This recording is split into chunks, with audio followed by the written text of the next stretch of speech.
Ladies and gentlemen, boys and girls, children of all ages, welcome to the channel. It's your boy, World of Wrestling, here today to discuss about WWE Smackdown March 21st, 2025 review. I'll also be uploading the WWE Raw event that happened today as well, and I will go over that with you guys immediately after I'm done with this review. The SmackDown episode from this past Friday was absolutely dreadful to watch and sit through. It absolutely sucked. I hated it. 3 hours of nothing that occurred, not even the main event segment, helped make this show intriguing or entertaining.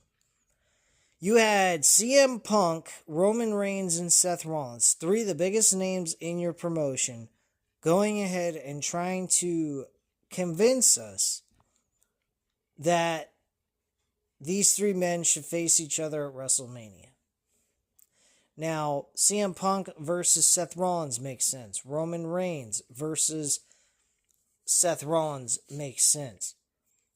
But the two men involved in this three-way do not make sense, and that is CM Punk and Roman Reigns together. They don't have much of a story history with one another. They don't. Their whole emphasis on how they came together in a rivalry with one another is because CM Punk eliminated Roman Reigns, which CM Punk gave Roman Reigns a history lesson, which I don't know why he needs to get a learning lesson about the rules of the Royal Rumble when he knows the rules of the Royal Rumble. It's every man for himself. You better watch your ass or someone could eliminate you without you knowing about it. And that is how they put these two together. They could have done a lot better than that. They should have had Roman Reigns looking at Paul Heyman and saying, you know, Paul, it is funny. I'm sitting there. This is how this whole thing should have started. Roman Reigns should have came out looking at Paul Heyman, being a little suspicious of what Paul Heyman's allegiance lies with, and go from there. He should have looked at Paul Heyman and said, look, I don't know what your deal is, but I'm out there beating Seth Rollins' ass because of what he did to me at the Royal Rumble, and where do I see you? If anywhere, you should have been behind me or nowhere to be found. Instead, you're in the middle of the ring checking on CM Punk. Now, why is that, wise man? And you have Paul Heyman explain his reasoning and so forth, and you go from there. Seth Rollins could have came out, did his spiel of what he did, and then CM Punk could have came out and said, you know what, I got beef with both of you. One, I got Seth Rollins bullshit to deal with that I want to finish, and then I got you, a new person that starts with me for no fucking apparent reason at all, because your wise man came in the ring to check on his best friend, which is me, CM Punk, and you decide to beat my ass? After you screwed me out of the match on top of it, no less. And now you think I'm just gonna let that slide? The hell I am. I want you both at WrestleMania. That's what should have happened. That would have made more sense. That would have been more understanding towards that as to why we put these three together. Instead, we go with Roman Reigns complaining about how he got screwed by Punk at the Royal Rumble when the whole thing is exactly what Punk said, every man for himself. So what the fuck is he talking about? It makes absolutely no sense. Again, shit makes no fucking sense. It's absolutely insane. Absolutely, positively insane. And then they brawled for fucking 2 minutes. And then CM Punk pointed at the sign, and all three of them pointed as well. And they want each other at WrestleMania. And then on Raw today, they made it official. It will be a triple threat match. So there you go on that. Why it's being made official without someone making it official is beyond me. But we kickstarted the show with Randy Orton, which actually was the best segment on the entire show, believe it or not. And probably the only good segment on the show, because the rest of the show sucked dick. If you missed it, you didn't miss much. I was also considering not even covering this entire Smackdown episode, because it was so fucking dreadful. What's the point in putting myself through the hassle of spending my time reviewing this shit? But then again, it helps out with the viewership on this channel, and it also produces any kind of interest towards people that might like my opinion on this episode and may subscribe. So if you enjoyed the comment that I made about the three-way match, please go ahead and hit the subscribe button. And also, if you really want to help me out, hit the like button. Anyway, continuing on. Randy Orton came out, tried to cut a promo. Kevin Owens cut him off. Went ahead and he spoke about his opinion and said to Randy Orton, he said, I really am sorry for the way I treated you. It's a mistake I shouldn't have made. It was wrong of me to do this, and I'm really regretting my decision on what I did. Everybody else that I've done this to deserved it. You didn't. You were just standing up for one of your friends. I didn't need to take it to that level, and I was wrong for doing that, and I apologize. And Randy Orton cut him off, and actually then started talking about backpedaling pretty much and saying, look, let's put this behind us. Let's focus on our way to WrestleMania and become tag team champions, which we almost did at one point before this whole situation came about with Cody Rhodes and me, and try to refocus that and become tag team champions. He says this Orton that we've seen recently is not the real you. It's just you being the old you that you haven't been in a very long time.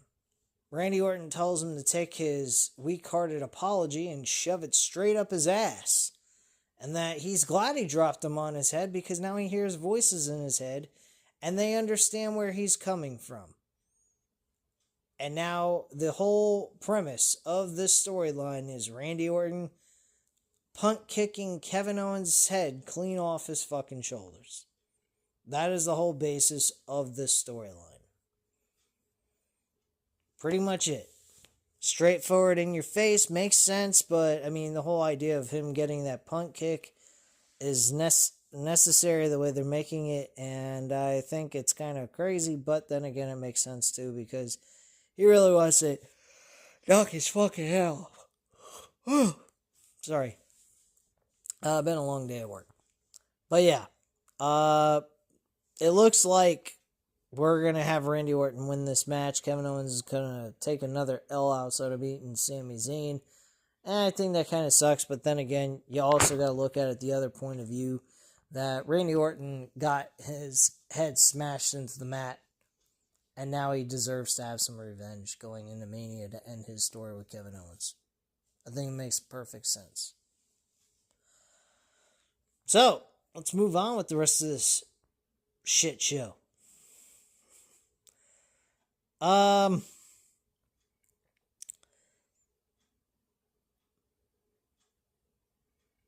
So we get a match to kickstart the show with Damian Priest and Jimmy Uso against Drew McIntyre, Shinsuke Nakamura. And Damian Priest and Jimmy Uso win the match. Not all that big of a deal. Drew is having none of it, blindsiding Priest after the match before attacking him on the canvas. Priest tries to fight back, but is sent to the ropes by McIntyre, who sets up for a Claymore to the approval of the crowd. Backstage, Braun Strowman's pumping himself up for his match against Jacob Fatu when LA Knight talks to him about keeping an eye out due to the numbers game Fatu and his pals like to play. Strowman lets the United States champion know that Nick Aldis has stated whoever wins between Braun and Fatu will get a shot at his belt. And LA Knight acknowledges this by saying, "Yeah," before walking off.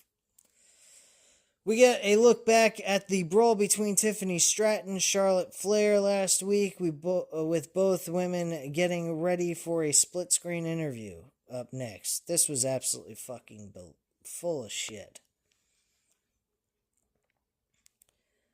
So, we get the sit-down interview with Charlotte Flair and Tiffany Stratton. The champ is interrupted by the Queen, who pokes fun at Stratton for her path to the title and addresses everyone in the division being compared to her. Tiffany talks about Charlotte being her biggest supporter, with Flair stating she wasn't going to let someone else take her spot as the top face. Tiffany makes a claim that Charlotte finds the hottest thing going and puts the water on it, which is actually a shoot. Before stating she will take Flair's throne at WrestleMania, and this interview comes to a quick close. They both were interrupting each other. It was kind of chaotic, very hard to understand what they were saying. Not that it really matters. And I think that this was fair. It definitely gives me the distinction that it's safe to say that we are definitely seeing Tiffany Stratton retain the title here at WrestleMania against Charlotte Flair. I think it is a very safe bet to throw money down on this. Currently, right now, on the offshore book account that I use, she's a plus 100, which definitely gives her a very good, she's very good to bet on here. You're only throwing $25 at it. You win back another $25 with the $25 you put in. So she's a good pick as an underdog. I would not bet any of my money on Charlotte Flair here. I don't think she would win. And if you want to avoid the match entirely because you're not 100% sure, I don't blame you. That would be another option. But if you are going to bet on this match specifically, bet on Tiffany Stratton, not Charlotte Flair. That you're going to get more money out of it if she wins than you will with Charlotte Flair. Charlotte Flair, you'll have to throw more money down to win at least $25, which it's not a smart move in my own, from my own point of view here. So I definitely would go with Tiffany Stratton in this situation. So back at ringside, Jacob Fatu makes his way out for his match against Braun Strowman. A big hose. Anyway. Braun Strowman versus Jacob Fatu takes place. Ends in a very fucked up finish. They cost Jacob Fatu the match. Braun Strowman ends up winning by disqualification. Fatu looks less than pleased for a moment, as if realizing his potential title shot has been taken away before he joins in the beatdown on Strowman. Until LA Knight makes his way down for the save, he and Strowman eventually clear the trio from the ring as we get an official ring announcement of Strowman winning the bout via disqualification. Backstage, we hear from Liv Morgan ahead of her match against Jade Cargill later tonight, before heading back to ringside as Piper Niven makes her way out, accompanied by Chelsea Green and Alba Fire, as she takes on Zelina Vega next.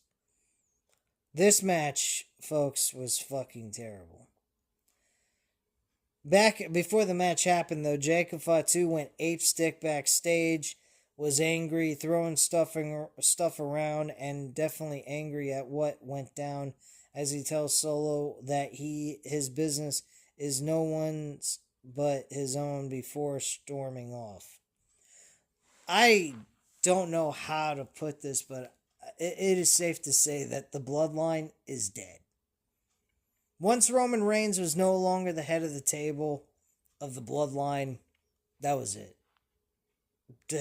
After WrestleMania 40, basically the bloodline was dead. There was nothing left.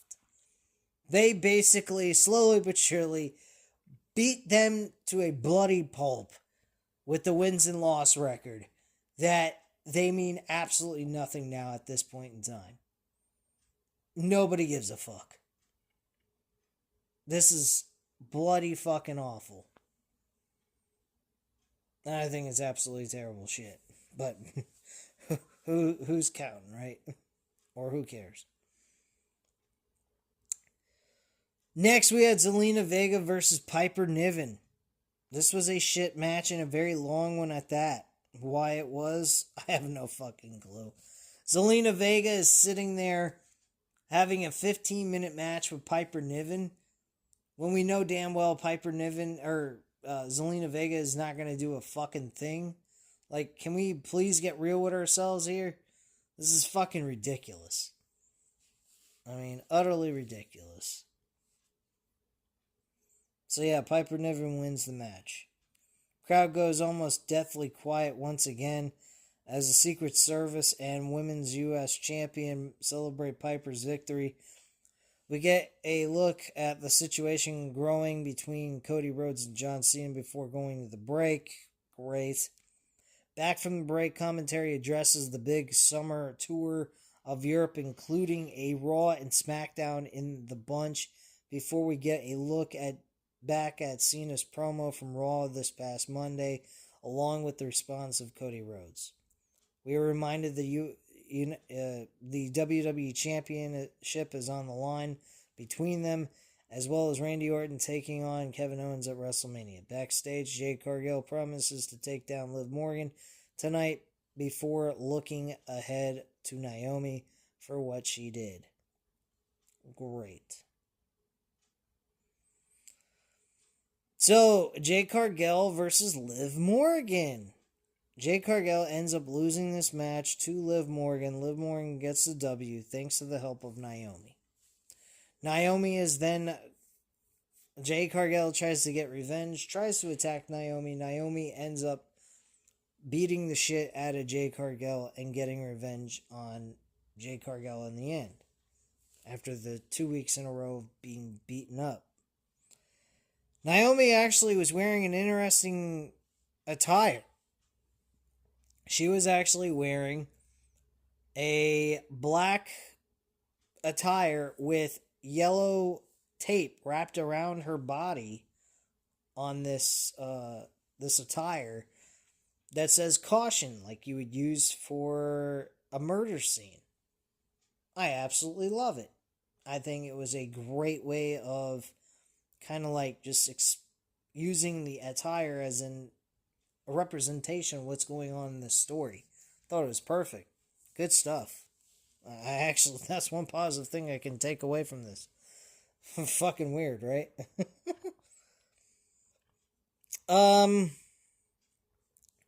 Get a look back on McIntyre and Priest earlier tonight. Takes us backstage where Drew says that he's looking to finish things with Damian. He says Priest is as tough as he is stupid, saying he'll know where to find Drew next week as SmackDown heads to London.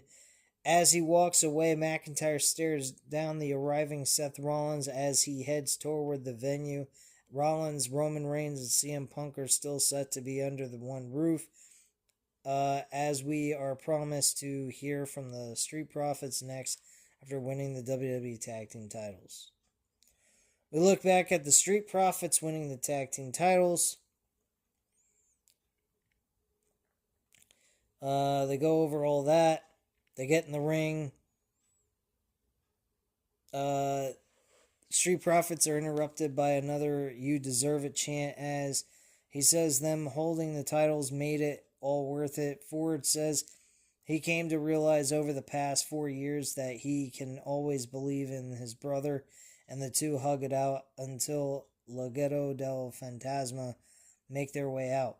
Santos addresses the crowd and the Profits in Italian and then in English, talking about his guys Los Garza looking to get a shot at tag titles, and this brings out Pretty Deadly, who remind LDF that they earned the right to be number one contenders a few weeks ago, and LDF refused to step aside as Santos tells the duo to stay out of their business but Ford tells them to hold on, saying that Pretty Hefty do have their shot, but the Profits are willing to get in a fight with LDF here tonight because they are up and they want the smoke. We see the ref running down the ramp as we get a fade to black reel briefly to get this impromptu match underway.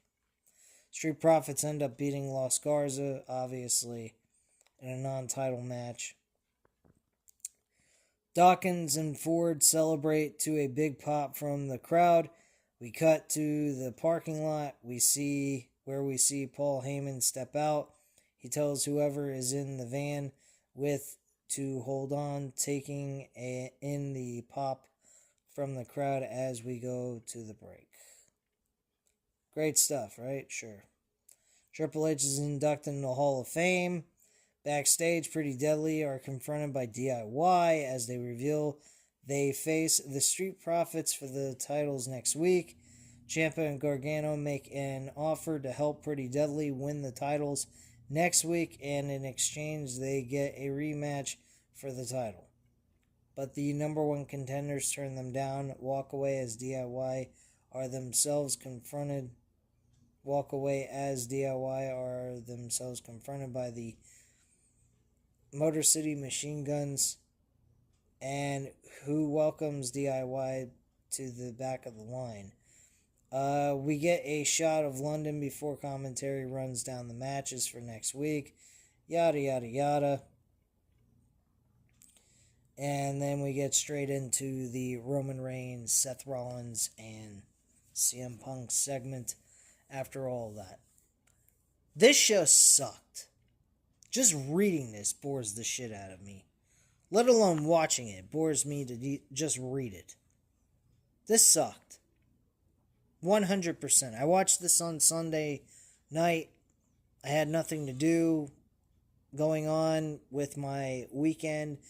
And I'm not going to sit through fucking Smackdown and watch this shit on a Friday night when I have other things I need to take care of. And not to mention, I could also find other things to go do with my wife than sit here and watch 3 hours of boring-ass fucking wrestling that they seem to put no fucking effort or time into. When they start doing that, you'll start seeing the reviews actually be done on the day of the actual show taking place. I think these shows are absolutely fucking dreadful to sit through. I think the reason why they're doing what they're doing is simply because of the fact that this is in a foreign country. They don't want to put all their effort into this, so they're just lollygagging around doing this shit. Now, I don't know if they were touring in Europe during the time that we were going into WrestleMania 40. I could look on cagematch.net and see. But I don't think we were. But I'm going to just double check that. Because to be quite frank with you, I think that is the reason why we were getting better television from WWE than we are right now. Because honestly, I don't understand how the fuck you can make this show so fucking unbearable to the point where your show sucks so much that nobody gives a fuck to watch it. So, I mean, this is just downright fucking pitiful. But I'm going to go ahead right now and take a look and see if Raw and SmackDown had any episodes in the European countries during this run through WrestleMania 40. Just give me 1 second here.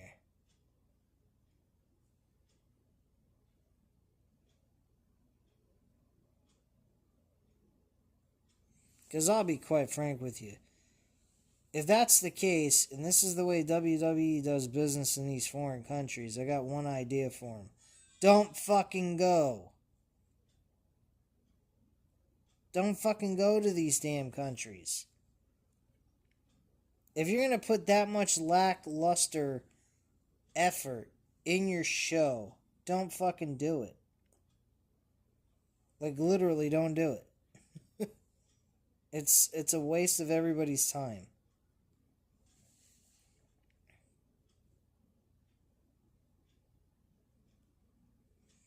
But I'm still looking, so give me 1 second.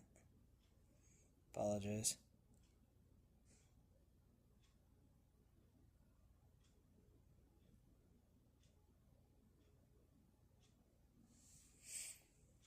So Raw was in Illinois, Rockford, Illinois last year on March 24th. Or March 25th, excuse me. Smackdown was in Memphis, Tennessee on March 15th. So no, they were not in Europe doing this. Why are you putting this in Europe and then giving us shit television to watch at these oddball hours while we're still working or whatever it might be? I'm trying to watch this Raw episode today while I was working, and thank goodness my shift ended at 4:30, so I didn't have to go ahead and try to watch the show and do my work at the same time so much. Most of it was dealt with the promo of John Cena and Cody Rhodes. But my God, man. Like, if you're going to produce this fucking show in a foreign country, put some fucking effort into it. I understand the shows are, the crowds in these European countries are going to be hyped anyway, no matter what you give them, because they want to be loud and have fun and enjoy themselves, because they don't get this too often like we do in the United States. But really, seriously, produce a good show. You're talking about WrestleMania. I could be understanding if this was a fucking B-level pay-per-view we're going to. We're talking about WrestleMania, a show that's that's going to have over 50,000 people, over 50,000 people you could fit inside Las Vegas Angelique Stadium where the Raiders play, and you could go ahead and maximize your profit by producing these piss poor shows. You're not going to reach the numbers you want to hit. This is idiotic. Absolutely fucking dumb of WWE to be doing this to themselves. They're just shooting themselves into the fucking foot. They could have done these fucking European shows leading into the Elimination Chamber. We didn't have that many matches going on. We had 4 fucking matches. 4 of them. 2 Elimination Chamber matches. A fucking, Kevin Owens and Sami Zayn. And one other match that I forgot about. And that's it. That's all you had going on going into this event. Into the Elimination Chamber. And it was a fun show. And there wasn't a lot to cover on this. There was not a lot going on. Oh yeah, and it was the women's tag team match with Trish Stratus, Tiffany Stratton against Charlotte Flair and, or not Charlotte Flair, Candice LeRae. I think it was Candice LeRae. I believe so. I'm not sure. Let me just take a quick look at that. But, I mean, come on, man. You gotta be fucking kidding me with this shit. You're gonna tell me you can't give us a good show because you're in a foreign country? Then fuck, man. Candice LeRae and Nia Jax. Yeah, those were the 2.